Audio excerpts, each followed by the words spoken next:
Agents to relieve distress. July 3rd. And the king shall answer, and say unto them, Verily I say unto you, inasmuch as ye have done it unto one of the least of these my brethren, ye have done it unto me. Matthew 25 verse 40.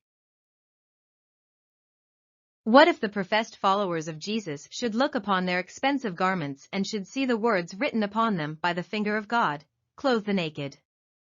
What if they should see inscribed upon their expensive decorations in their homes, the pictures and furniture, bring the poor that are cast out to thy house? In the dining room, where the table is laden with abundant food, the finger of God has traced, is it not to deal thy bread to the hungry? Let all, old and young, consider that it is not a light matter to be the Lord's steward. The needy, the oppressed, are left in want, while the Lord's money is selfishly squandered in extravagance and luxury. Oh, that all will remember that God is no respecter of persons. It is a great thing to be a steward, faithful and true, before a just, impartial God. The law of God holds every man accountable for the use he makes of every dollar that comes into his hands, for the Lord has made men his agents to relieve the world's distress.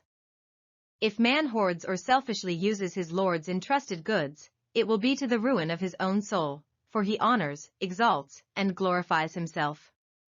There are those in our world who, although the professedly chosen of God, can always pass the needy by on the other side. Jesus sees this, Jesus marks this, he will not pass it by. Jesus declared that he came to preach the gospel to the poor. He has bestowed his goods, that love and beneficence shall live, ever growing stronger in the hearts of his people.